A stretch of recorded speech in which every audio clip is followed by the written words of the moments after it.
The $50 billion lie. Panama's water crisis is worse than they tell you. By the time the bids hit seven figures, the queue had stopped pretending to move. A captain stared at his screen as a single transit slot sold for more than his crew's annual payroll.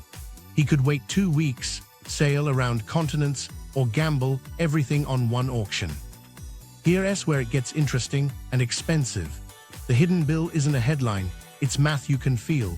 Start with roughly $270 billion in annual cargo that depends on Panama's timing.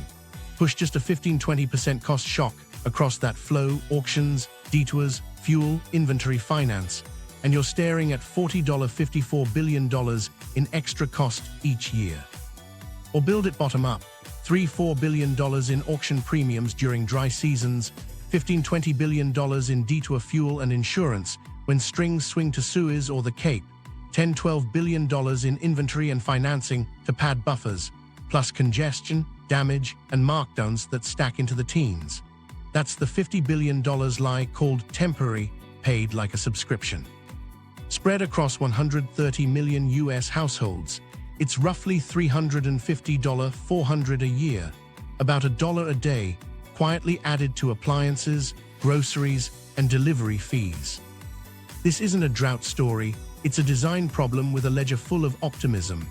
The canal that feeds America's coasts is running dry while fees, drafts, and schedules contort to hide it. Who knew this was coming? Why didn't they act? And how far does the cost spread? Let's rewind, then follow the water. The lie exposed, not a weather glitch, a system failure. Start with the math. Every time a ship climbs through the freshwater locks, millions of gallons leave the watershed forever. The original Panamax chambers take roughly 26 million gallons per lockage. The expansion's Neo-Panamax path, despite water-saving basins, draws far more per vessel.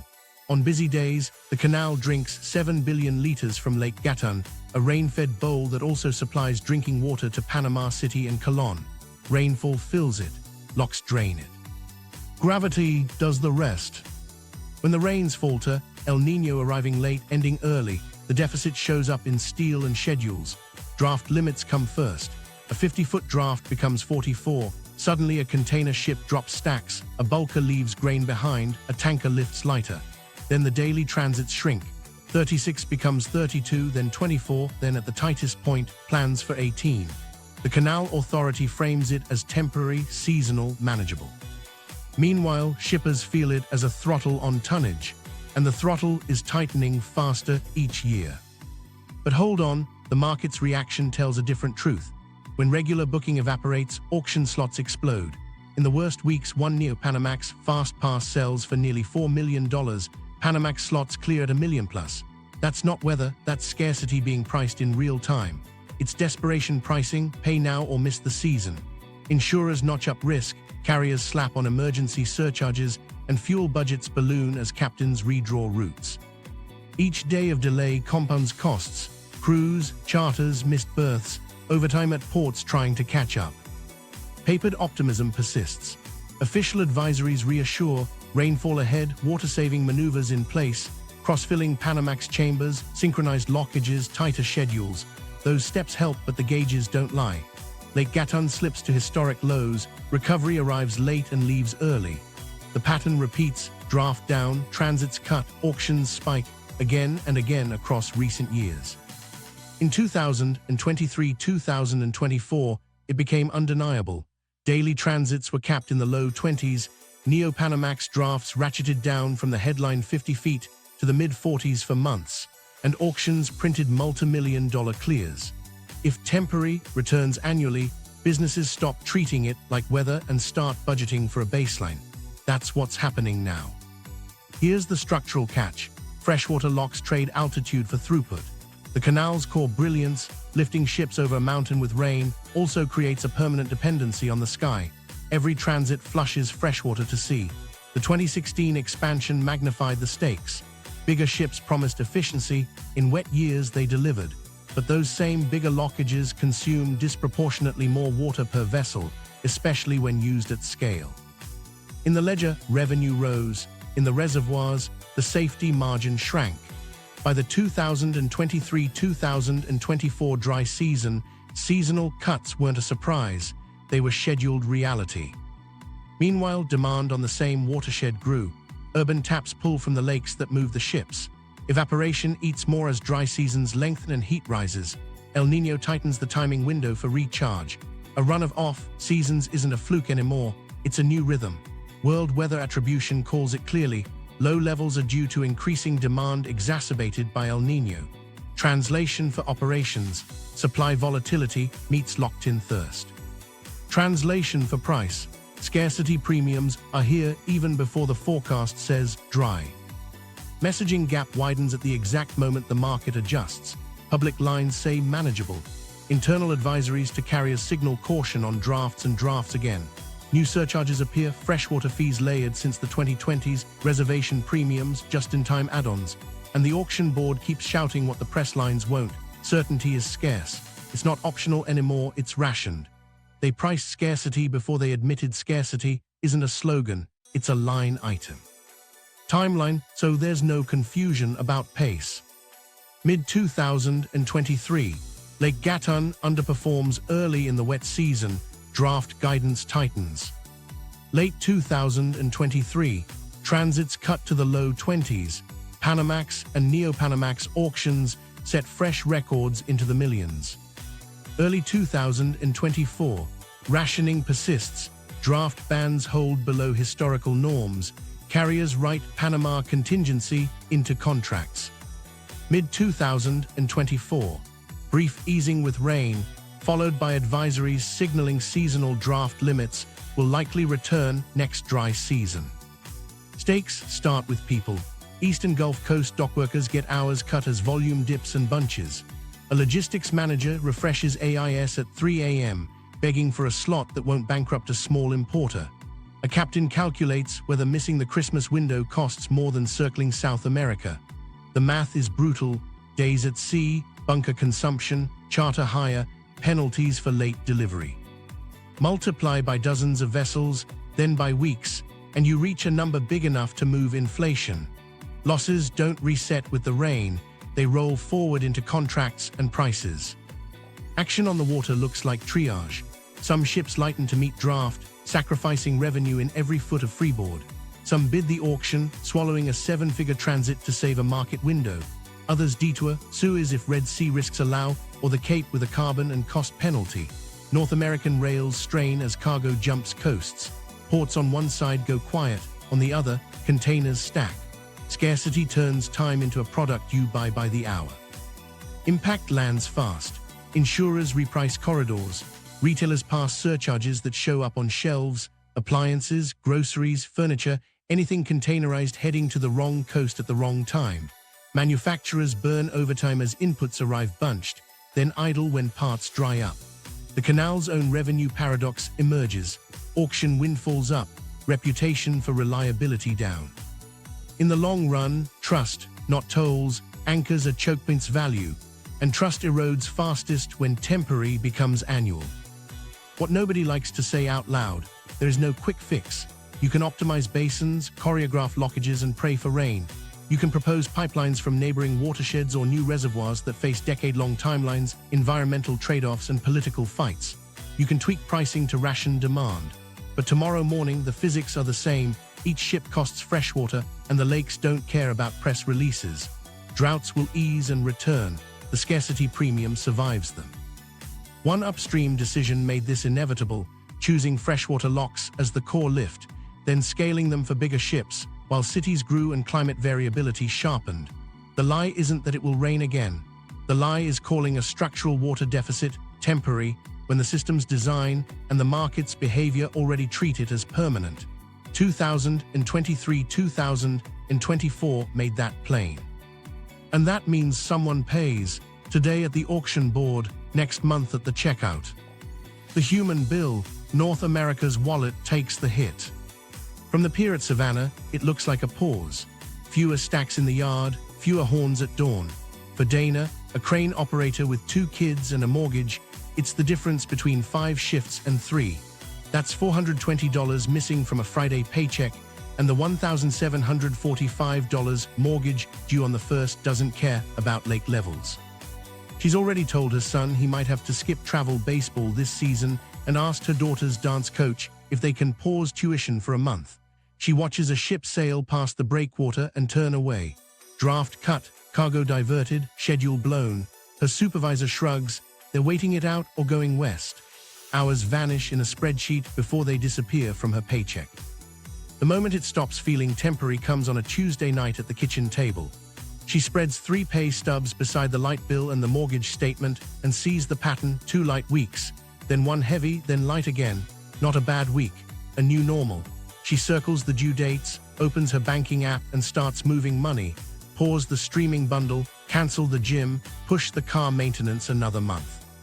She texts her ex about splitting cleat costs and Googles mortgage grace period how many days. The kids are in the next room arguing about who gets the last yogurt. She calls them in and says, "We're okay, but we're going to cut back for a bit." They nod like it's weather. She knows it is. Meanwhile, 1,500 miles inland, a logistics manager named Raul stares at an AIS dashboard. One container holds a $300,000 order of dishwashers already promised in a 4th of July flyer. The carrier just added a canal emergency surcharge, then warned him the slot was lost unless he upgraded to a premium reservation. He calls the buyer he's worked with for 8 years, the one who took a chance on him when he was new. "Do we eat the fee or miss the window?" he asks, voice steady because it has to be. On the other end, breathing, no words. He fills the silence with numbers, lead times, detour options, the premium for a guaranteed slot, and hears himself negotiating against physics. 30-second stretch. He can picture the buyer's calendar, the ad buys already placed, the floor sets scheduled, the regional managers who won't care about lake levels.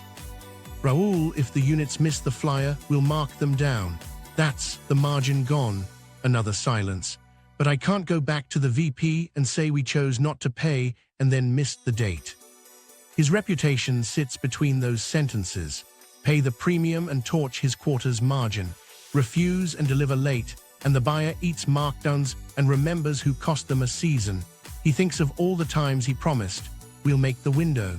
He thinks of the last time they shook hands across a table and said they were building something long-term. He looks at the carrier's email again. The premium isn't 7 figures, but it's ruinous for the SKU. "If I pay it," he says quietly, "I can keep your ad set intact. If I don't, we miss the week and you'll be selling at a loss." More silence. "You're putting me in a corner, Raul," he swallows. "No, the canal is. I'm trying to keep you out of it." He makes the call he doesn't want to make. Approve the premium for half the load. Split the risk. We'll rail the balance if the slot falls through. He knows half measures don't impress VPs. He also knows the buyer will remember that he bled to protect the date. The email he sends to finance has a new subject line he never wanted to type: "Margin sacrifice to protect delivery window, Panama." On the Gulf and East Coasts, port calendars get weird. Not slow, lumpy. Tuesday is dead. Thursday explodes. Crews go home early one week and burn overtime the next to clear a pile of boxes that all arrive together because 3 ships finally snagged crossings within 48 hours. That volatility ripples through drayage. Truckers accept short, cheap moves just to keep wheels turning, then sit unpaid when a vessel misses its pilot slot and everything slides a day. Here's where it hits your cart. Retailers fold surcharges into the price. It starts subtle, $1.20 more on a microwave, a few cents on a can of tomatoes, but the pattern is steady. Appliances, furniture, bulky goods shipped in 40-foot boxes landing on the wrong coast at the wrong time, where the cost of detours, fuel, and delay. Grocers racing to cover gaps pay premiums to lock refrigerated containers into earlier bookings. Those pennies show up at checkout before anyone writes a press release explaining why. Manufacturers feel it in the cadence of their lines. A plant outside Charlotte builds washers, motors from Asia arrive late, then 2 weeks' worth come at once. Management flips from idle time to time and a half overnight. Workers welcome overtime, the CFO doesn't. Every swing costs. JIT schedules tuned to predictable canal slots suddenly need buffers that tie up cash. Finance sets aside a contingency line for Panama variability because temporary keeps returning on the calendar. Here's the crazy part: carriers learn the board. Big importers with annual contracts and reserved slots glide past the worst waits. Smaller shippers buying space month to month get squeezed. The queue isn't first come anymore, it's first booked, first bid, first prioritized. A mid-sized toy company watches its container sit, while a big box competitor pays for just-in-time passage and fills the same shelf. By the time the toys arrive, the promotion is over. The season doesn't come back. Micro story, it's 3:07 a.m. in a strip mall office outside Houston. Nikki, who runs imports for a family-owned appliance distributor, refreshes an email thread for the 12th time. The carrier offers a slot, then retracts it when a higher bid lands. She calls the Panama agent, voice flat from no sleep. "I can't do $1 million slot," he exhales. "Then you wait." She looks at the calendar. If she misses this week, she misses Labor Day ads. She drafts a note to the owner. "We need a West Coast rail plan now." While that's happening on shore, captains are playing a different game. Miss your berth window in New York and you'll drift for days, burning fuel to hold position. Turn south for the Cape and you're adding 2 weeks in a world where retail calendars are unforgiving. Try Suez, only if the Red Sea route is safe enough to ensure. Every option writes carbon into the ledger. Consumers don't see the emissions, but they pay the cost when fuel spreads widen and schedules get padded for safety. North American rails, already tight, strain as cargo flips coasts. Intermodal yards clog when 3 vessels land at LA the same day, rerouted from the canal, while Savannah waits on rain. Shippers pay for expedited drays, guaranteed rail slots, and priority unloading to salvage delivery dates. Those premiums don't vanish. They get averaged into prices across SKUs. Insurance notices the pattern too. Underwriters tack on corridor surcharges for congestion risk. Policies that once ignored canal variability now include specific riders for drought restrictions and auction fees. A container of cereal used to be boring. Now it carries route risk you can model and price. The end result isn't a headline spike, it's friction. A few dollars on the blender, 20 on a sofa. A quiet reshuffling of where companies place inventory and which coast gets the next distribution center. Resilience costs money. The canal's auctions might buoy revenue, but the bill lands in paychecks, invoices, and the small print on your receipt. How the canal drinks, freshwater locks with a thirst. To understand why the bill keeps growing, we need to see how the canal drinks. The Panama Canal isn't a sea-level trench, it's a staircase of freshwater. Ships don't sail across, they're lifted. Gravity does the lifting, and every lift is paid for in lake water that never comes back. Start with the anatomy. On the Atlantic side, the old Panamax flight steps ships up toward Lake Gatún. On the Pacific, Miraflores and Pedro Miguel step them down. The expanded Neo-Panamax lane runs parallel bigger chambers with water-saving basins that recycle part of each fill. In both systems, the principle is the same. You open culverts, let water rush in from a reservoir, equalize levels, move the ship, then drain to the next chamber or eventually the sea. No pumps. No external energy, just head pressure and careful timing. Lake Gatún is the heart, an artificial inland sea created by damming the Chagas River more than a century ago. It's supposed to hover near target elevation for safe operations. In dry years, it sags. In wet years, it recovers. Ulhajuela upstream adds storage. But these are rain-fed bowls and they're shared. Panama City and Colón drink from the same lakes that lift container ships. Hydropower pulls from them too. When one user takes more, the margin for the others shrinks. Now the thirst. Each Panamax chamber needs on the order of tens of millions of gallons to fill. A complete lift and descent adds up to dozens of millions per ship.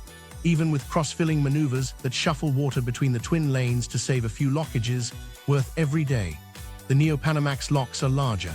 Their water-saving basins capture and reuse a big slice per cycle, but the math still lands higher per vessel because the chambers hold more. Under heavy Neo-Panamax traffic, total daily consumption jumps even if the number of transits looks stable. Here's where design meets today's climate. In the old operating rhythm, long rainy seasons refilled the lakes reliably, covering the withdrawals and then some. El Niño years always pinched, but the next wet season made up ground. Lately, the pattern has shifted. The rainy season starts late, ends early, and repeats weaker more often. Heat raises evaporation off the lake surface. The recharge window narrows while the faucet and the straw both widen. More urban taps, bigger ships, steady demand. Operationally, the canal team squeezes every drop. Cross-filling at the Panamax locks moves water sideways instead of dumping it out. Simultaneous lockages push two ships through one chamber when beam allows. Sequencing is optimized so gravity falls are used efficiently, and Neo-Panamax direction is timed to conserve more in the basins. In really tight weeks, they throttle transits at peak evaporation hours and hold draft tight to keep lake levels stable. These are smart, hard-won tricks, and they buy time. They don't mint new water. Meanwhile, the gauges tell the story. In the worst months of 2023-24, Lake Gatún sat at or near record lows. Draft reductions followed, then daily transits came down. The drop wasn't just the absence of rain, it was the exposure of a system that must spend water to work. And because the same system must also supply cities, the canal authorities face a blunt hierarchy: drinking water first, navigation second. When forecasts show El Niño intensifying, uncertainty migrates from meteorology to finance. There's a quiet irony. The expansion's water-saving basins were a leap forward, but the very success of enabling bigger ships made each mistake in timing more expensive. In wet stretches, Neo-Panamax throughput felt like a triumph: more cargo per crossing, fewer ships per ton, less congestion. In dry stretches, the same scheduling shifted the draw toward larger, lumpier gulps. Efficiency at the ship level can still be fragility at the watershed level. Zoom in for a human moment. A hydrologist at the canal checks the morning radar loop, the 24-hour inflow estimates, the evaporation model. Her board shows the booked queue, the distribution of Panamax versus Neo-Panamax, and the potable demand from the city grid. She adjusts the day's slot mix, shaving a few Neo-Panamax transits to protect tomorrow's lake elevation target by a fraction of a foot. That fraction is the difference between keeping draft steady for 7 days or cutting it by 2 inches this weekend. 2 inches translates into containers left on the dock or grain left in the silo. Her cursor hovers, she clicks. Meanwhile, something else is happening upstream. Deforestation and land use changes alter runoff timing. Harder, shorter storms can dump water that runs off quickly instead of soaking and feeding the lakes evenly. It looks dramatic on a satellite image and underwhelming in a reservoir a week later. Storm intensity doesn't equal reliable recharge. Timing and distribution matter as much as totals. This is the moment everything changed for how the canal thinks about water. The realization that design can't outrun hydrology. You can lengthen vessels within the lock's envelope. You can fine-tune auctions and slots, but the system's currency is freshwater, and the exchange rate with the atmosphere is getting worse. That's not a forecast, it's what the meters already show. They built a marvel, they also built a dependency. Before climate norms shifted, that dependency felt safe. Now, every ship's lift has a shadow cost the basin can't always afford. 2016 expansion, bigger ships, smaller safety margin. 3 years before the drought alarms, the ribbon was cut and the horns blared. The third set of locks opened, and the first Neo-Panamax container ship slid into a chamber that felt like the future. Wider gates, deeper sill, a promise baked into every speech: more cargo per vessel, fewer ships for the same tonnage, better economics for everyone. For a while, it looked true. To understand why that victory hid a risk, we need to stand on a catwalk above Agua Clara and watch one full cycle. The new locks use water-saving basins, 3 per chamber, stepped like terraces. When a ship rises, water cascades down from the lake, but before you drain it to sea, you shuffle much of it sideways into those basins. Then you pull the saved water back up for the next ship. It's elegant. It's real conservation. And yet, the volumes involved are still enormous, because the chamber itself is enormous. From the boardroom, the math looked ironclad. A single Neo-Panamax crossing could replace multiple smaller ships. The canal could double effective capacity without doubling transits. Toll revenue would rise with vessel size, while the total number of lockages held steady. In wet years, that logic produced record guidance: more slots, higher allowable drafts, celebratory notices about 50 feet through the new lane. Shippers built schedules around that reliability. Ports on the east and Gulf coasts expanded to catch the flow. But there was one problem the spreadsheets couldn't smooth. Hydrology doesn't scale like steel. The basins recycle a lot of water, but not all. Each bigger lift still draws more freshwater than an old Panamax lift. At low lake levels, the conservation gain gets eroded by operational realities, traffic mix, beam clearances, directionality, and the need to keep both lanes moving. When demand peaks, the savings get consumed by throughput. The margin that used to hide in wet seasons shrinks. What nobody knew at the time was how forgiving the weather window had been. Early expansion years coincided with decent rains. The lake recovered, drafts stayed generous, planners believed the new equilibrium was stable. Carriers ordered bigger ships tailored to Panama's new envelope. Port cranes got taller. Importers shifted contracts east to capture the cost break. The system re-optimized itself around Neo-Panamax as the default. Meanwhile, auction mania began to flicker, then flare. The new lane added a premium product, guaranteed time on a bigger ship that unlocked retail calendars. Reservation prices crept up, then spiked during tight weeks. The authority layered in just-in-time services and differentiated booking periods. Revenue climbed, another apparent validation. But on the water, captains noticed a subtle change. Reliability bent first, then occasionally snapped. A week of missed rainfall, a maintenance outage, a heatwave pushing evaporation, and suddenly schedules slid. Here's where the expansion's strength became its vulnerability. Economies of scale masked fragility during wet years. Then the climate signal got louder.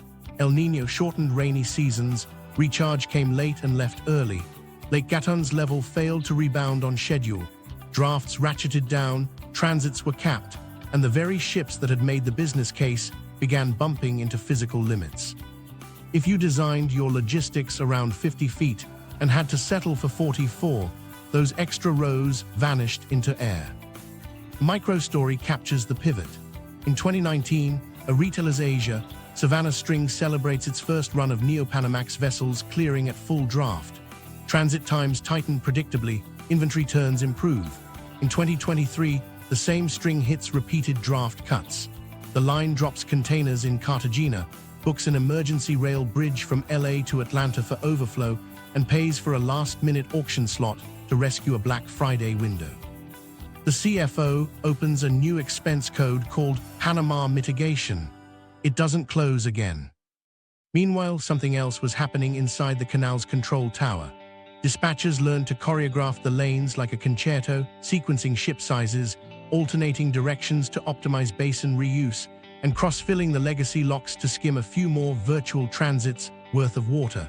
Those maneuvers bought weeks, sometimes months. They couldn't restore the safety margin that the larger chambers had trimmed when the weather turned against them. Publicly, the message held, the expansion delivered as designed, and it did. Privately, carriers received advisories about draft caution and reservation scarcity during dry spells. Insurers watched an odd divergence, higher toll revenues alongside higher schedule variance. For a choke point, that's a reputational leak. Reliability is the product.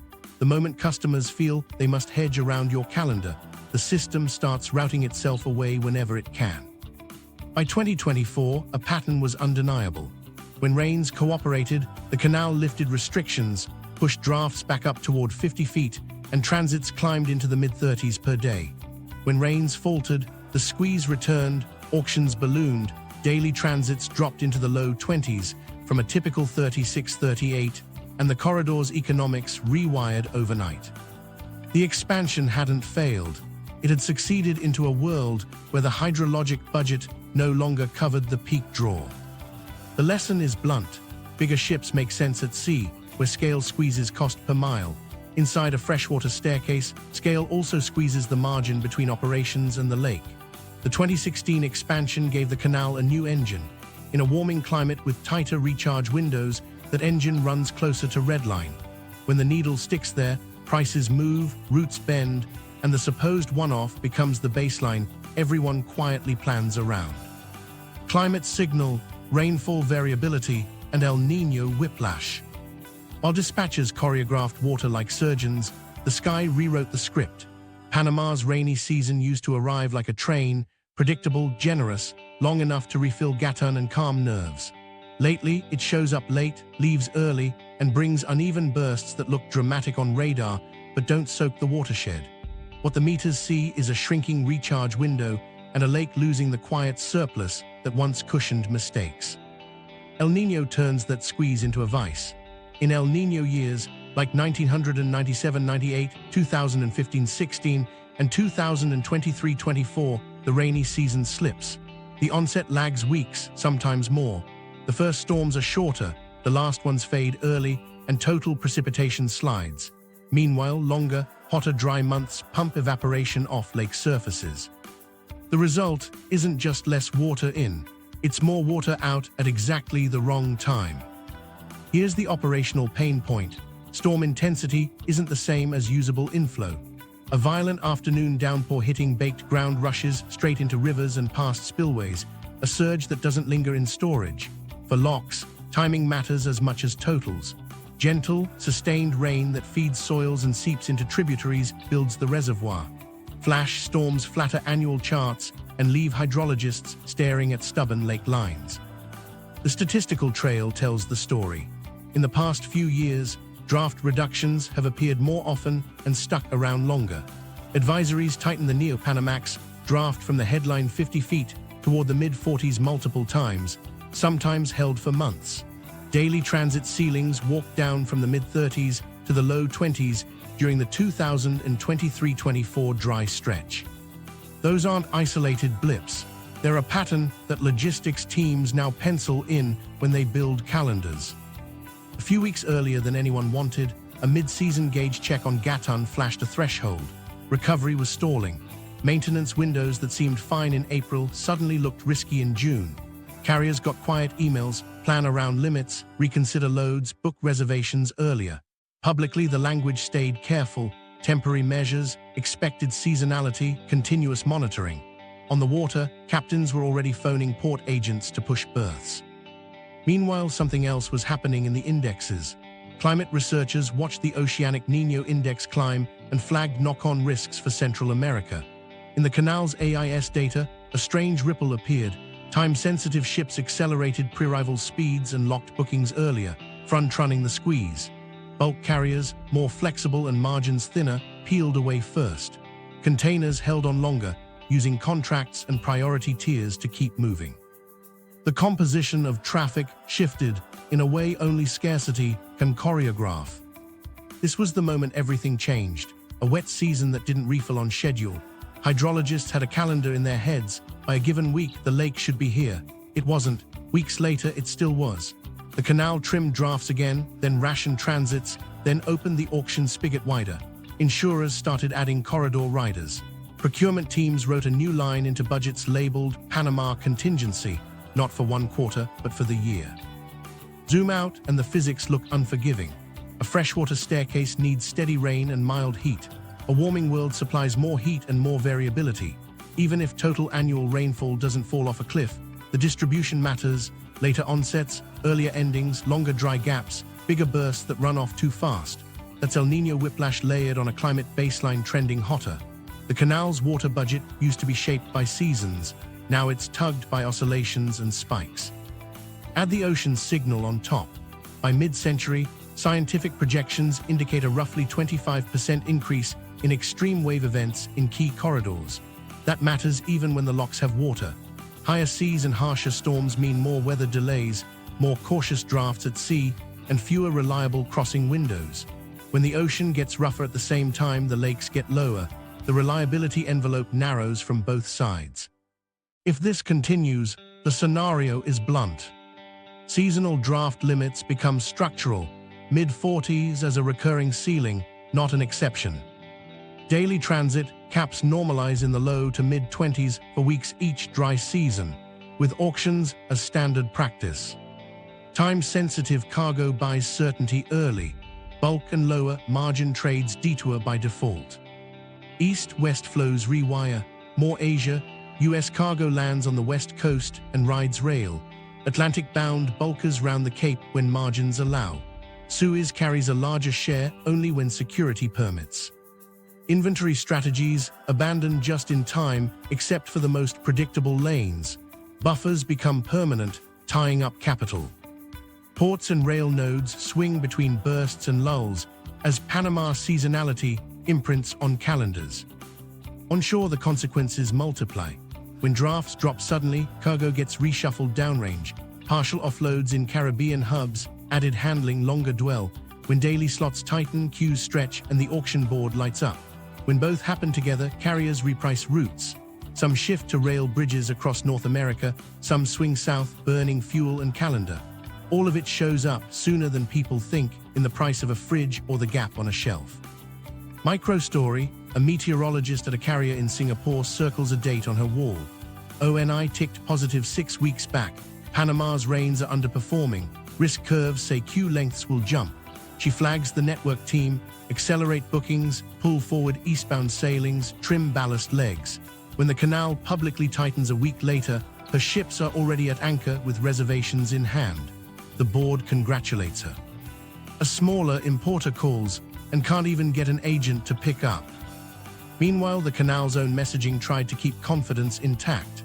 Forecasts suggested relief in late April. If rains cooperated, restrictions would ease. They did briefly.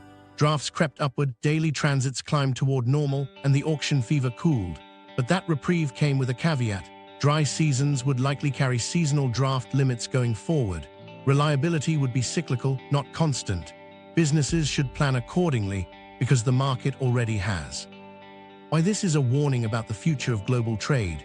Choke points are shifting from fixed capacity constraints to climate-governed variability. A canal that once acted like a metronome now moves like a tide. As oceans grow rougher and watersheds grow tighter, baseline reliability becomes a product you have to buy, not a given you can assume. The Panama premium won't be the last. Suez, Malacca, even Arctic routes will inherit versions of the same physics. Plans that don't price climate variability will pay it at checkout. Get this, they priced scarcity before they admitted scarcity. The market felt the variability, hedged against it, and wrote it into rates, contracts, and inventory buffers. By the time a press line said manageable, the surcharge had already been added, the detour booked, the shelf price nudged. That's how climate signal becomes grocery bill, not with a crash, but with a steady ratchet that clicks every time the lake level lags behind the calendar. Messaging versus meters, institutional optimism, and market signals. While gauges slid, the press lines stayed calm. Public briefings talked about seasonal adjustments, ongoing water-saving measures, and no need for further restrictions at least until April, contingent on rain. On paper, it sounded steady. On the docks, nothing felt steady. Captains read the same advisories and then watched the booking portal tighten, the draft notices update, and the reservation windows shift forward by weeks. Here's the tell. The canal added a freshwater surcharge years ago as a signal that water had a price.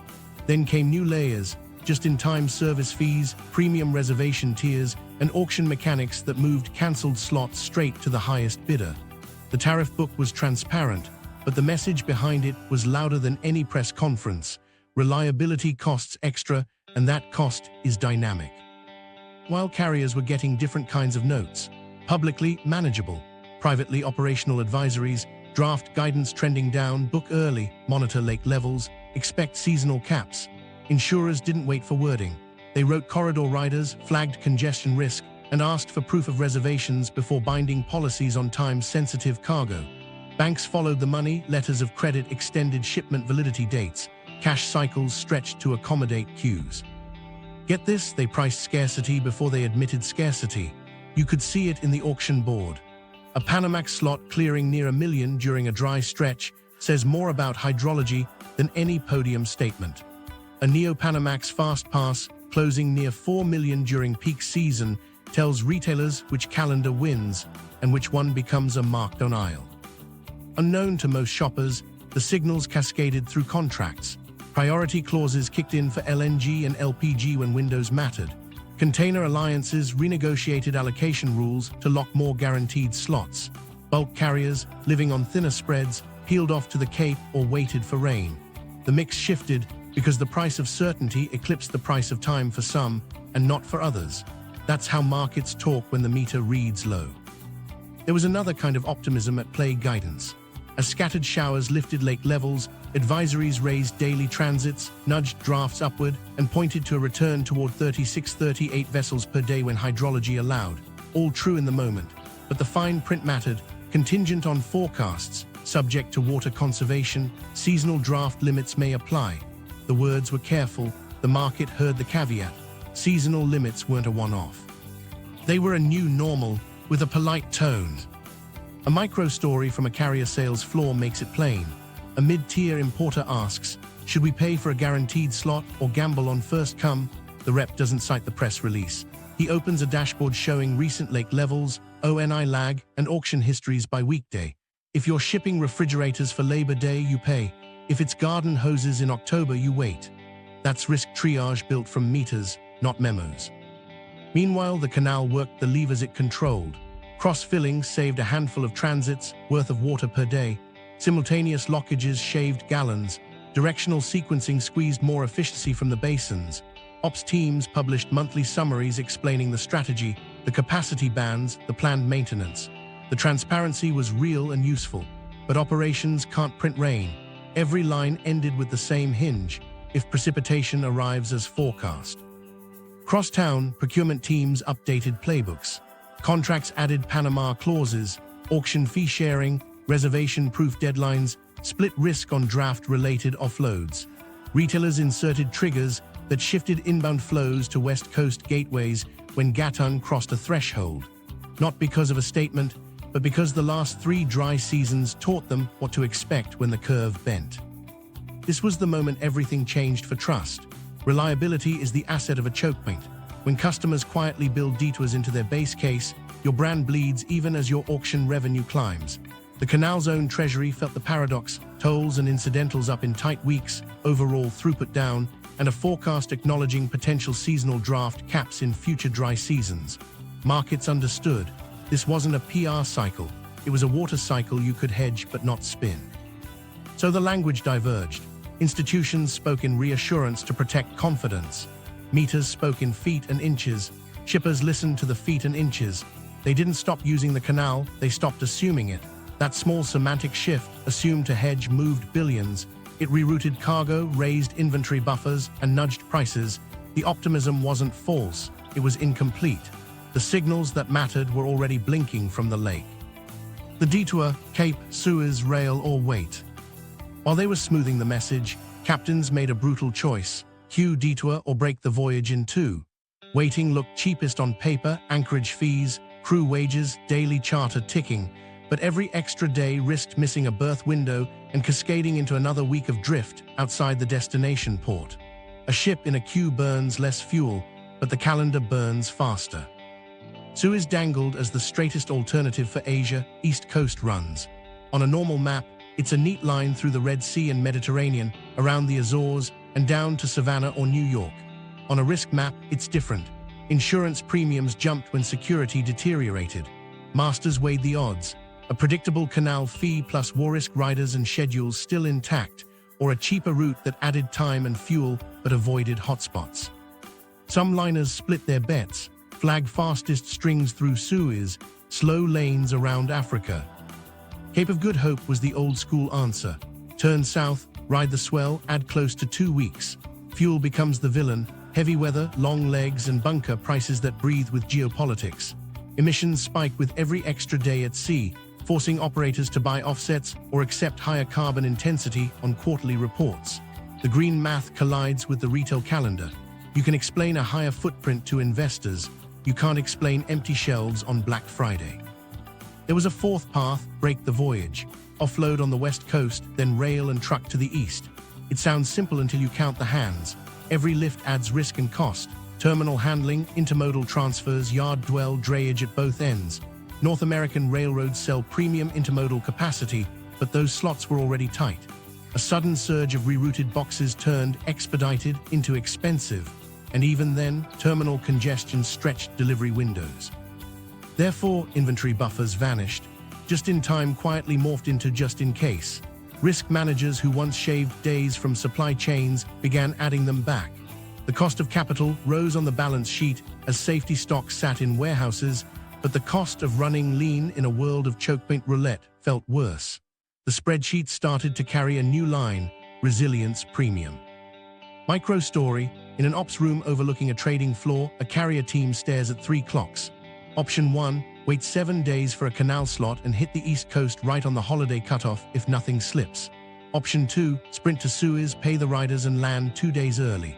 Option 3, flip to Los Angeles, rail to Chicago, then truck south and east, arriving a week safe but at triple the inland cost. The commercial lead taps the calendar. Miss Christmas and we miss margins for the quarter. They route through Suez, then by weather routing to shave 6 hours in the Med. The margin survives by inches. Meanwhile, West Coast ports felt a ghost of the pandemic. Not chaos, whiplash. 2 rerouted strings land the same day, chassis pools tighten, rail ramps back up, then silence for a week. Longshore crews pivot from overtime to slack in a single rotation. East Coast yards felt the inverse, work evaporating on Monday, slammed on Thursday when a lucky batch clears Panama and 3 ships tie up together. Fuel planners recalculated constantly. Detours mean different bunker profiles, different ports of call, different spreads between very low sulfur fuel oil and alternatives. A decision to round the Cape locks in a fuel bill you can't unwind. Some lines slowed steaming to save fuel, then lost the savings paying overtime at destination to catch up. The ledger punished indecision more than risk. Emissions accounting complicated every move. Corporate climate commitments didn't pause for drought. A Cape leg could blow a quarterly intensity target. Procurement officers found themselves trading $1 million auction slot against an internal carbon price, real money, now versus reputational cost later. Some firms paid to guarantee a transit and bought offsets anyway, treating both as insurance. U.S. rail and port bottlenecks strained when cargo shifted coasts. Inland hubs like Chicago and Memphis became pressure valves. When they worked, detours turned into credible playbooks. When they hiccuped, small importers got buried under storage fees while big box contracts cleared lanes. The hierarchy hardened, contracts beat hope, guarantees beat patience. Unknown to most shoppers, these choices rewired product life cycles. Fashion missed seasons, so capsules shrank and basics swelled. Furniture moved to longer lead times with prepaid deposits. Appliances leaned into regional warehousing to buffer delay. The canal's squeeze reached living rooms through design decisions as much as price tags. Those choices ripple into daily life faster than you think. A fridge arrives on time because a ship paid a 7-figure fast pass. A sofa shows up late because its vessel waited for rain. A grocer keeps strawberries stocked by pre-buying rail slots months in advance. Every fix costs someone. Every delay prices uncertainty into the cart. And here's the quiet outcome the spreadsheets didn't predict. Reliability became a product you purchase, not a baseline you assume. The detours taught buyers that time has a toll, and the cheapest line on the map isn't the cheapest path through a choke point that drinks the sky. The basket of goods, where prices move first. Those choices don't float in spreadsheets, they land on shelves. Start with the easy-to-spot items, containerized consumer goods. Electronics ride fixed launch calendars. Miss a firmware drop or a seasonal ad slot, and price protection evaporates. A laptop line that expected a smooth Asia, Savannah string suddenly pays a reservation premium or detours to Los Angeles and rails east. The extra lifts add handling and damage risk, so retailers pad orders and lock earlier bookings. That cost shows up as $20 here, $50 there, buried in new model, pricing that's really a freight tax. Furniture feels it next. Sofas and dining sets consume cubic meters, not just weight. Draft cuts force vessels to prioritize lighter, higher-value boxes. Bulky SKUs get bumped or transloaded. A sectional promised in 8 weeks becomes 12 unless the importer pays for a guaranteed slot. Showrooms respond by asking for deposits and extending lead times. Delivery fees inch up, framed as white glove, but covering the canal's variability baked into inland legs. The buyer doesn't see Gatun's level, they see available in October. Apparel is trickier. Fast fashion thrives on speed, basics survive delay. When reservations tighten, capsules shrink and core lines swell.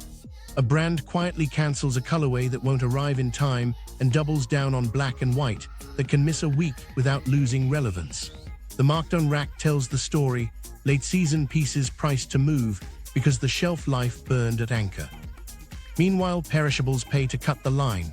Refrigerated containers carrying fruit, meat, or frozen foods can't loiter. Grocers agree to premium bookings and just-in-time fees months ahead of the dry season. A pallet of berries is no place to learn patience. The premiums ripple, strawberries arrive steady, while canned goods drift.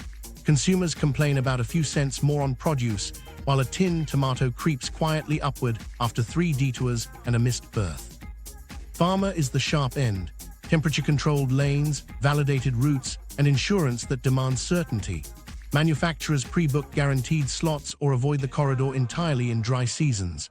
Air freight bridges fill the gap for critical items, a backstop that costs multiples of ocean rates. Copays don't change overnight, but wholesalers shift price lists to reflect a year where Panama contingency became standard planning.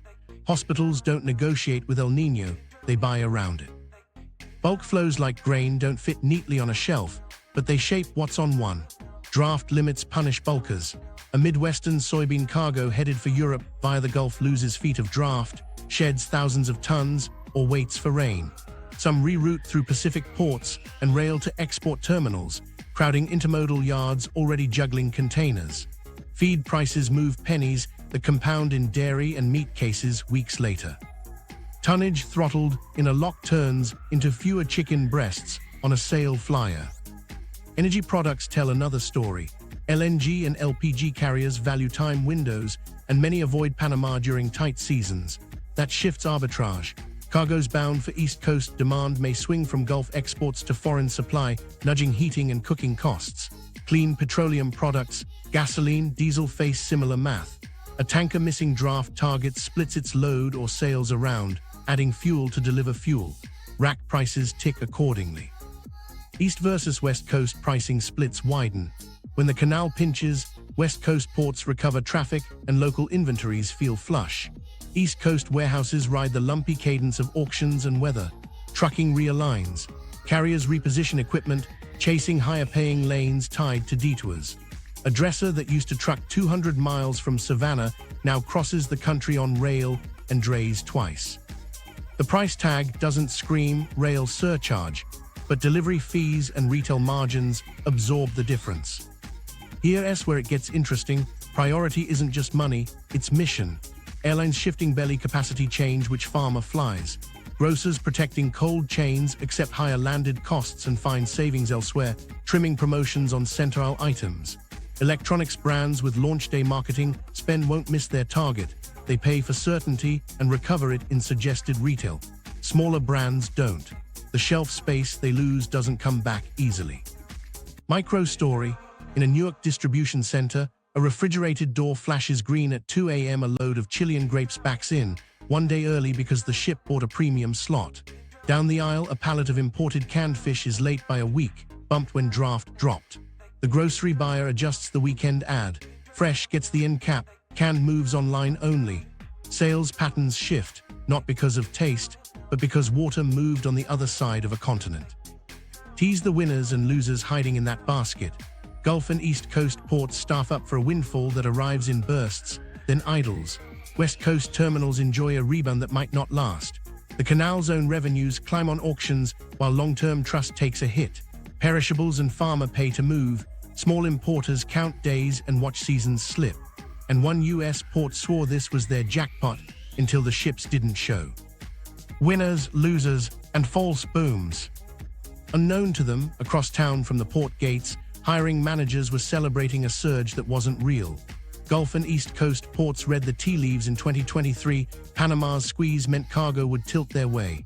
They posted overtime sheets, called retirees back to the yard, and ordered extra chassis. For a few weeks, it worked. 3 strings landed back-to-back, cranes danced, and turn times looked heroic. Then the faucet closed. A dry fortnight in Panama, a round of draft reductions, and the ships didn't show. Payrolls swelled just as berths went quiet. The windfall had a timer built into the clouds. While that was happening in New York, LA had its own whiplash. West Coast terminals, written off after years of eastward shift, felt a cautious comeback, not a flood and undertow. When carriers detoured around Panama, boxes stacked again in San Pedro Bay. Longshore crews who'd seen hours cut were suddenly back on nights, clearing rerouted holiday goods. Terminal operators smiled, then checked the calendar. If rains returned and drafts rose, those same strings would snap back through Panama, and the traffic would fade as quickly as it came. You can't build permanent headcount on a seasonal lake. One U.S. port built a marketing blitz around the moment. Billboards, press hits, ribbon cuttings for an expanded gate. Our turn, the director told local TV, but the slot auctions in Panama turned the volume knob on and off without warning. The port staffed up for a peak that broke into bursts, then gaps. Truckers chased those bursts, abandoning low-pay lanes to ride the spike. Regional warehouses signed leases expecting a steady stream. They got a strobe. By the time the invoices settled, the city had hired for a false boom, a burst pattern shaped by lake levels and auctions, not a lasting shift. Carriers read it differently. The canal's auctions created a new revenue column for Panama. Incidentals and premiums spiked during tight windows. On paper, it looked like a win. Average tolls up, yield management refined, ancillary services monetized. The Treasury liked the number, but reputation took a dent you can't see in a quarterly. Reliability is a compounding asset. Every season, a customer writes a detour into the base plan. The canal's future demand drifts, not in headlines, in contracts. Big box retailers found leverage in the turbulence. With annual volume, they locked long-term reservations, priority tiers, even guaranteed windows on specific weeks. When auctions roared, they didn't bid, they presented vouchers. Their containers moved while smaller importers watched the board. A mid-sized furniture brand paid storage at origin, then demurrage at transshipment, then markdowns on arrival. The shelf space they lost didn't come back when the rain did. Bulk shippers learned a harder lesson. Their margins don't have room for seven-figure fast passes. When drafts tightened, bulkers shed tons or waited. Some peeled to the Cape, adding time their buyers wouldn't pay for. By the time they reached destination, the price had shifted, the buyer had moved on, and the book closed in red. A false boom for container ports can be a slow bleed for commodities. Insurers and financiers quietly chose sides. Policies favored time-sensitive cargo with reservations. Working capital flowed to consignees who could prove schedule certainty. Smaller firms without that paper paid more for loans or missed them entirely. Winners weren't the most efficient, they were the most predictable in a world that suddenly priced uncertainty. Micro story. In Jacksonville, a terminal manager greenlights weekend overtime as two Asia strings ping their arrival notices. Saturday hums. Sunday, the second string vanishes from AIS. Their agent pulled a last-minute auction slot for a bigger customer, bumping the call. Crews stand down. Monday's payroll is higher. Tuesday's yard is empty. At month's end, the CFO sees labor up 8% and lifts per hour down 11%. The boom feels like chasing a bus that stops one block early. Meanwhile, Panama's own balance sheet told two truths. Auctions padded revenue during the pinch, total transits fell. The authority issued careful guidance, capacity inching back toward 36-38 daily when rain permitted, seasonal draft limits likely in future dry seasons. Shippers heard the second half. They bought resilience, dual coast distribution, pre-approved detours, inventory buffers. Those buys favored the already big.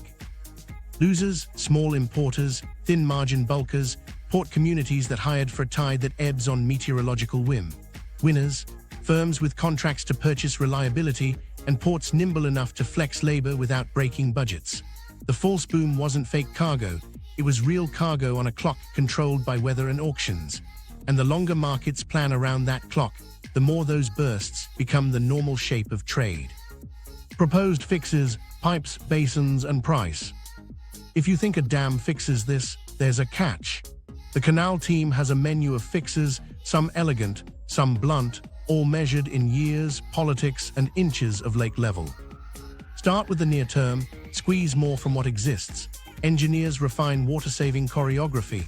Cross-filling at the Panamax locks becomes standard, not occasional, shaving the equivalent of several daily lockages. Simultaneous lockages get more aggressive, pairing compatible beams to move two ships through one fill. Dispatchers tighten directional runs at the Neo-Panamax lane to maximize basin reuse. These moves don't create water, they reduce waste. In a good week, they buy days before a draft cut. In a tight one, they hold the line by a couple inches. the difference between unloading 100 containers in colon or clearing at full stack. Next, software. Scheduling reforms shift from first-come to dynamic allocation tied to lake forecasts. A live hydrology dashboard feeds slot releases, matching the mix of Panamax and Neo-Panamax to daily inflow and evaporation.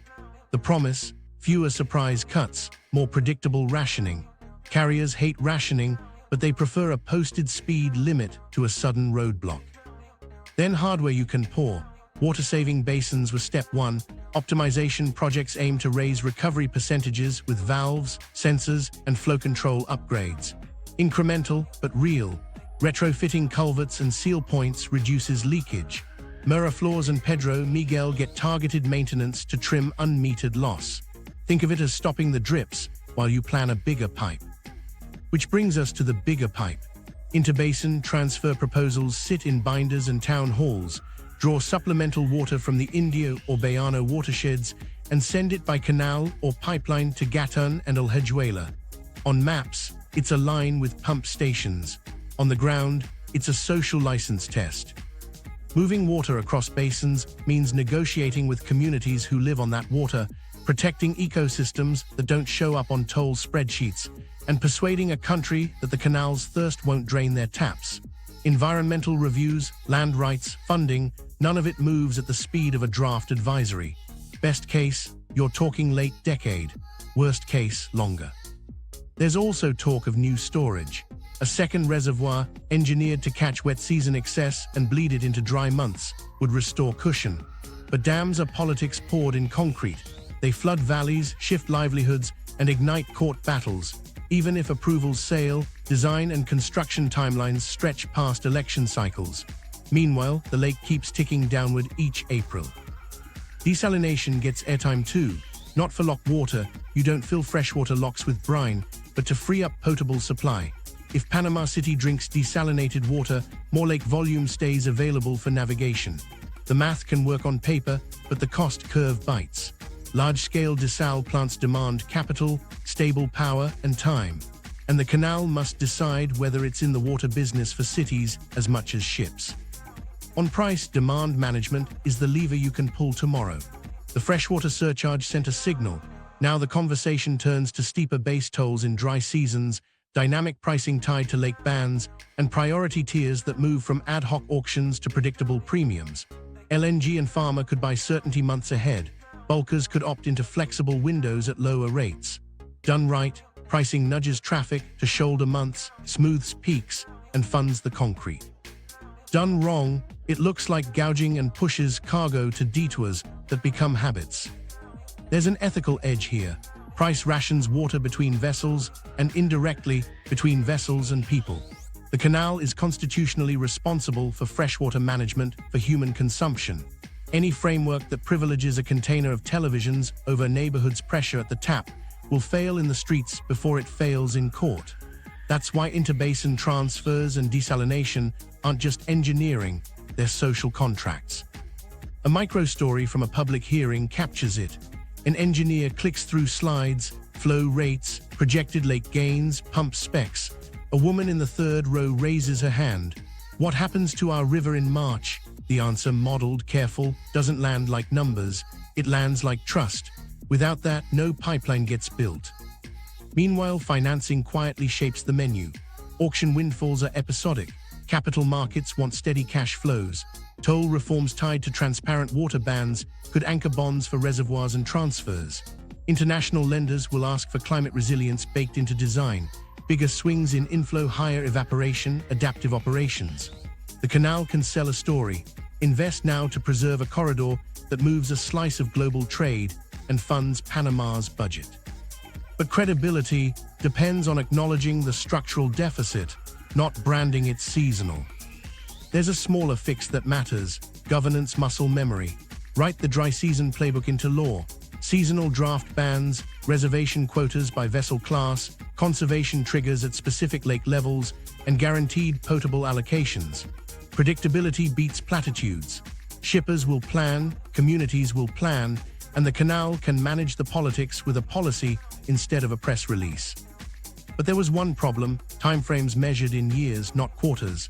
Inventory managers close ledgers every 90 days. Hydrology closes the gap on its own schedule. The fixes will come, some sooner, some late. Until then, price will ration, software will choreograph, and valves will squeak out a few more inches. Tomorrow morning, the staircase still drinks the sky.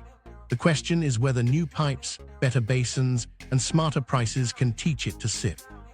Playbook: resilience beats speed. So what do you do tomorrow morning if you run a supply chain? You stop betting on speed and start buying resilience. The companies that kept shelves full didn't sail faster, they planned smarter. Begin at the map. Dual coast strategies aren't a slogan, they're lifelines. If your inbound once funneled through one gateway, you pre-clear routings to both coasts and lock contracts on each. You assign SKUs to corridors based on time sensitivity.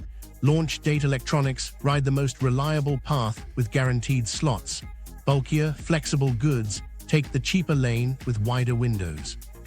You don't wait for a crisis to switch.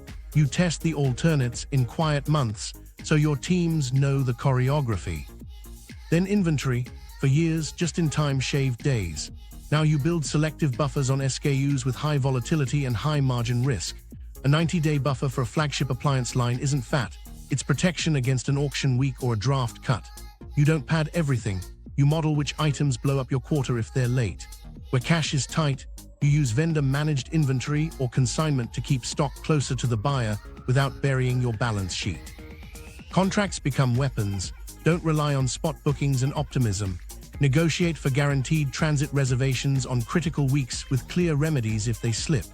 Bake in canal-related clauses: who pays auction premiums, how draft forced offloads are handled, and what triggers a detour. Share risk with carriers, not in the abstract, but in a schedule that names dates and thresholds tied to lake levels. If you can't afford to buy certainty year-round, buy it for the 6 weeks that decide your year. Routing flexibility lives in paperwork as much as on water. Pre-file customs entries for alternate ports. Hold rail and truck capacity options with soft commitments that harden on a trigger, Gatún crossing a posted band, or advisories capping daily transits. You pay a retainer to an intermodal provider for guaranteed ramps when the switch flips.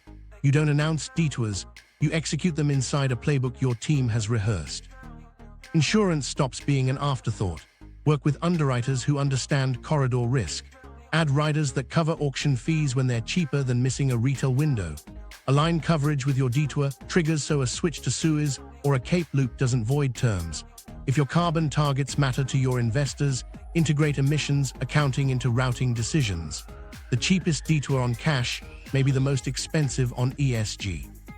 Put an internal carbon price in the model so you're not surprised in the boardroom. Micro story: a CFO in Ohio stares at a line labeled Panama variability. Last year it was a shrug, this year it's a plan. She greenlights a 90-day buffer on 3 SKUs, funds guaranteed slots for 2 holiday weeks, and buys an intermodal option from LA that activates if Neo-Panamax draft falls below a posted level. In November, the draft dips. The trigger fires, product lands on time, the quarter survives. Her note to the team is simple: resilience paid for itself. Supplier geography shifts too. You don't rip up Asia overnight, but you pilot nearshoring for critical subcomponents, motors, control boards, packaging, within rail reach of final assembly. You map B suppliers not just on cost, but on corridor exposure. A part that's 10% pricier in Mexico may be 20% cheaper the week an auction pops. You dual qualify and validate alternates before you need them. Quality teams run parallel approvals, while finance structures small standby volumes to keep lines warm. Data earns its keep. Build a dashboard that fuses lake levels, ONI lag, advisory updates, auction clears, and your own lead time variance. Give planners a traffic light system tied to actions. Green means standard routings. Yellow means pull forward bookings and convert optional slots. Red means trigger detours and activate inventory releases. Meet weekly during dry seasons. Don't wait for a press release, act on the meters. People make or break the playbook. Train a Panama desk, 3 humans who own the corridor, no agents by name, and can escalate at midnight. Give them authority to spend within a band on auctions or detours without waiting for signatures that cost days. Reward them for hitting on time in full, not for shaving pennies in a week when the lake is low. There's a cultural shift hiding in all this. Speed used to be the metric, certainty is the new one. You'll be tempted to cut the buffer the first time rains return and drafts rise. Don't. Treat resilience like insurance. You complain until the day you need it, then you swear you'll never drop it again. Write it into budgets. Investors prefer slightly lower, steady gross margins over sharp peaks and valleys tied to a watershed. Meanwhile, share what you know upstream and down. Suppliers can stage production if they see your triggers. Retail partners can plan promotions if they understand your protected windows. When the canal loosens and daily transits lift, you don't rush to strip safeguards. You reset calmly. The sky will squeeze again. Businesses adapt. They always have. The ones that win in this new rhythm don't outrun the storm, they root around it on purpose. And just as they settle into that discipline, geopolitics taps the glass. Geopolitical shockwaves. Who gains leverage? Businesses adapt, but geopolitics never stays still. When a freshwater staircase starts rationing time, nations shuffle for advantage. The squeeze in Panama doesn't just move boxes, it shifts leverage. Mexico feels the first tailwind. LNG and refined products flowing from the US Gulf to both coasts suddenly matter more. When Neo-Panamax drafts tighten, some LNG trains skip the canal altogether. Cargoes that would have crossed to Asia chase nearer markets, and Mexico's Pacific terminals, Manzanillo, Ensenada, even nascent LNG export ideas, look less like side bets and more like safety valves. Pemex and private refiners see an opening. Supply short hops beat long detours when calendars pinch. Now add factories to the map. China's manufacturers looking to de-risk schedules eye Mexico as the nearest extension cord to the US market. The calculus is simple: fewer canal crossings, faster land delivery, lower schedule variance. Chinese capital doesn't have to abandon Asia to gain reliability. It can bolt capacity onto the US grid via Nuevo León, Baguio, and Pacific Mexico. The nearshoring play isn't just labor and distance, it's certainty. A variable Panama makes industrial parks in Monterrey feel like insurance policies. While that's happening in Houston, Gulf barge strings hum. US petrochemicals, diesel and LPG that once pivoted freely between basins now price in friction. Some flows anchor in the hemisphere. Caribbean and Latin American buyers gain bargaining chips. Closer receivers can pay for reliability without bidding into canal auctions. The arbitrage games shift, not just price spreads, but reliability spreads. China watches the Pacific lanes. For years, Beijing's strategy banked on diversified access, Pacific megahubs, manufacturing deep in the Pearl and Yangtze, and contracts with terminals up and down the Americas. A variable Panama adds urgency. Chinese-backed logistics parks in Mexico and the Gulf become more valuable as staging points. Rail links from Pacific Mexico into the US interior gain strategic sheen.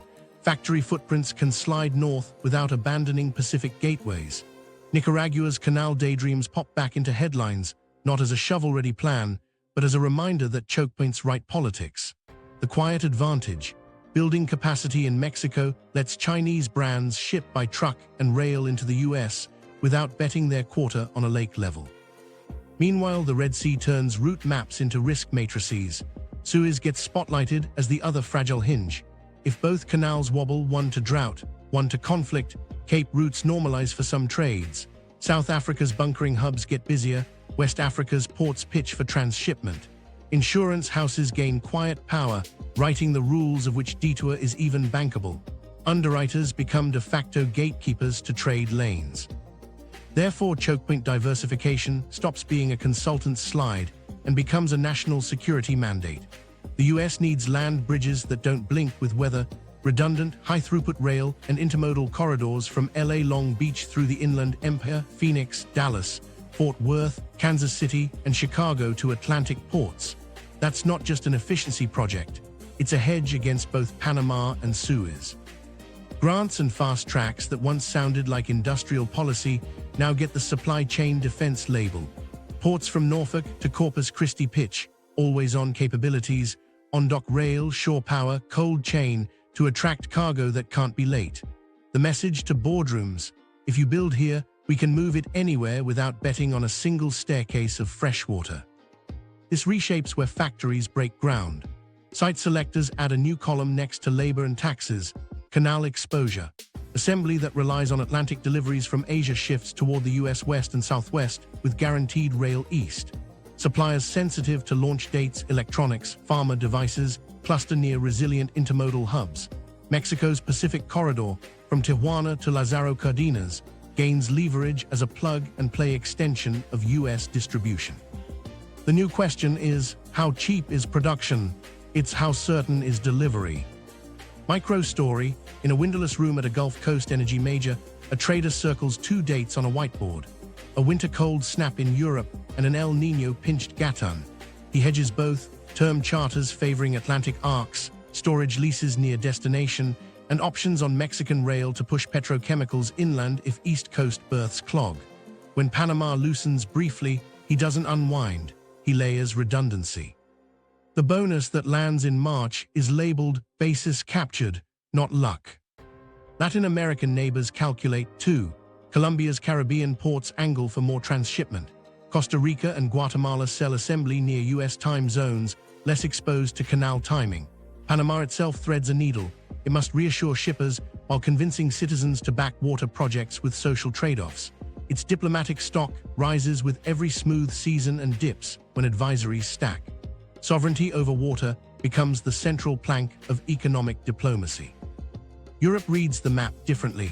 With Suez risk in the foreground and Panama variability in the background, some importers tilt back to US Gulf and Atlantic suppliers for grains and fuels.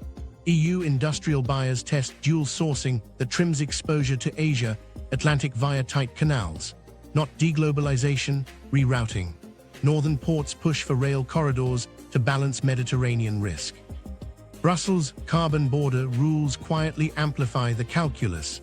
Cape detours carry emissions penalties on paper as well as fuel receipts.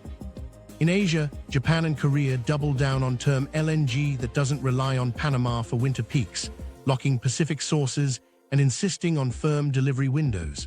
Southeast Asian exporters angle into West Coast US routes with integrated rail agreements, promising port-to-store guarantees that hop the canal entirely in dry months. Reliability sells, governments pitch corridors as brands. Unknown to most voters, militaries update playbooks. Logistics planners model contested sea lanes and climate stress choke points in the same breath. Exercises add scenarios where aid, fuel, and spare parts route around canals for months. Pre-positioned stocks shift closer to Atlantic and Pacific nodes with redundant lift. The quiet lesson from Gatún's levels: a drought can strain readiness as surely as a blockade. Defense logistics circles the same conclusion as retail: build redundancy on land. Then there's the data layer. AIS feeds, lake gauges, and auction clears become macro signals. Hedge funds watch canal reservation patterns to front-run retail and energy spreads. Central banks peer at throughput as a proxy for inflation lag. When drafts climb to 50 feet, optimism catches a bid. When they slip, the Panama premium creeps back into models. Policy desks brief ministers with a chart that looks simple: a blue line for lake level, a red band for draft caps, and a green bar for daily transits. The story they tell is leverage moving with water. We started with a price at checkout. The geopolitical bill shows up in where factories break ground, which ports get deepened, and how nations define security. A canal that drinks the sky now writes terms into treaties and term sheets. Treat this as a warning about future supply chain architecture: build routes that work when canals wobble, or pay a premium forever. And the players who win aren't just fastest or cheapest. They're the ones with routes that still work when the staircase runs low. The real bill, tallying the $50 billion. We started with a price at checkout. Now count it cleanly. The bill isn't one headline number, it's a stack that grows every time lake levels lag behind the calendar. Direct costs first. Auctions aren't theory, they're line items. A Panamax fast pass clearing near 7 figures, a Neo-Panamax slot pushing into multimillions during peak weeks. Those premiums cascade into contracts. Add reservation fees, just-in-time surcharges, and tugs and pilots priced higher under tight conditions. Waiting isn't free. Charter hire ticks daily, crew costs accrue, and bunker fuel burns to keep generators running at anchor. Detours multiply fuel bills, Suez adds days and insurance riders, rounding the Cape adds weeks and weather routing. Draft cuts force partial offloads at hubs, adding handling and storage. Insurers reprice the corridor, policies carry congestion riders and require reservation proofs, lifting premiums across fleets. Some that over a season, across hundreds of sailings, and the toll column quietly bloats. Indirect costs sit one step off the water. Inventory write-downs sting when seasonal goods arrive late. Holiday lines hit shelves after the ad window and convert into markdowns, lost margin masquerading as promotion. Manufacturers eat overtime to recover schedules once inputs finally clear. Idle assembly lines aren't cheap, and neither is rebooting them. Wage volatility ripples from ports to warehouses, overtime one week, cut shifts the next. Financing costs stretch as cash cycles lengthen, letters of credit extended, receivables aging while boxes drift or reroute. Smaller importers pay more for working capital when lenders bake canal risk into rates. And every partial offload or rail bridge introduces damage and shrink, another drip in the bucket. Public costs don't show up on a balance sheet, but they're real. Emissions climb when ships detour thousands of miles, and companies buy offsets to backfill climate pledges. Communities near ports feel the oscillation, noisy bursts of truck traffic and yard light pollution, then sudden lulls that starve hourly workers. Food prices pass through in cents that add up. Grains throttled by draft become feed input spikes that turn into dairy and meat bumps weeks later. Local utilities shoulder variability when the canal conserves water for people first. Good policy that can still require emergency spending for alternative supply. One detail proves crucial. If you treat each dry year as a one-off, you'll miss the compounding. Repeated dry seasons turn temporary measures into baseline planning. Businesses start budgeting for auction weeks, whether they use them or not. Procurement bakes detour options into contracts. CFOs carry Panama variability, reserves that occupy capital all year. That's not hypothetical. Retailers and carriers have already created expense codes and clauses that didn't exist before 2023. The cost of uncertainty is now an annual subscription. Let's track a single product to see the ledger fill. A mid-range refrigerator leaves Asia bound for the US East Coast. In a wet year, it sails Neo-Panamax at or near full draft, clears on schedule, and trucks 300 miles to a store. In a tight season, the ship books a reservation premium, splits load at a Caribbean hub to meet draft, then rails from Los Angeles after a West Coast discharge. Add auction share, transshipment handling, intermodal uplift, extra dray, and a modest insurance rider. The retailer doesn't itemize any of that on the price tag. The sticker creeps up by $40. Multiply by hundreds of thousands of units across categories, and you're in the billions. Meanwhile, reliability gets monetized. Big box contracts secure guaranteed slots. Their landed cost rises less because they bought certainty early. Smaller importers ride spot and pay in delay, demurrage, and markdowns. That spread is a hidden transfer. The canal's auctions and surcharges raise revenue during tight weeks, but throughput drops and some cargo migrates away whenever it can. Reputation trims future volume in quiet ways. A string reassigns, a schedule widens buffers, a ship class avoids the corridor in dry months. The bill for that shows up later in economic gravity that shifts trade flows. Count the columns over a year, tolls and incidentals up in tight windows, but overall carrier costs higher from detours and delays. Shippers, financing and inventory costs elevated, public emissions and community impacts absorbed without a single invoice. Analysts stitch those together and land near the same conclusion. The global bill clears tens of billions when scarcity becomes standard. That's how a seasonal adjustment becomes a structural surcharge on the world's shopping cart. So define the lie. It wasn't the physics. The staircase always drank fresh water. It's the framing that called recurring deficits temporary, while budgets quietly adapted, inventories thickened, contracts hardened, and auctions normalized. The market already priced the truth. Reliability here is scarce, and scarcity is expensive. Where does this leave us? with a corridor that still moves a vital slice of trade, now attached to a climate meter that resets the economy every dry season. The canal will ease and squeeze in cycles. Fixes will come in years, not quarters.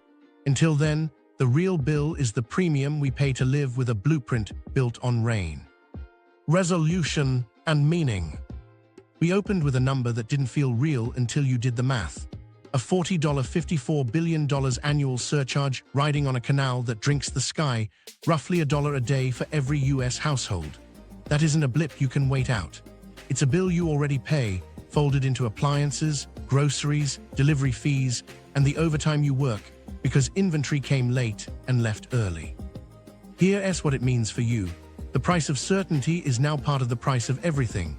When Lake Gatún misses its marks, your blender costs more, your sofa ships slower, your groceries reshuffle, and your paycheck gets whiplash as hours lurch between empty yards and midnight unloads. Your budget didn't change, the water did. Treat this as a warning about the future, not a headline about last season. Climate isn't just warming, it's weaponizing variability. The same physics squeezing Panama will visit Suez, Malacca, and even the Arctic. Choke points are shifting from fixed capacity to weather-governed reliability. If we build supply chains that assume yesterday's certainty, we'll keep paying tomorrow's premium, quietly, relentlessly, at checkout and on pay stubs. There will be fixes, pipes, basins, pricing, land bridges, but they arrive in years. The dry seasons arrive on time. Until resilience is engineered into the system, scarcity will be sold to the highest bidder and averaged into everyone's receipt. So remember the lie and the ledger. They called it temporary, your costs treated it as permanent. Gut punch so it sticks. When a canal runs on rain, your life runs on luck, and luck is getting more expensive.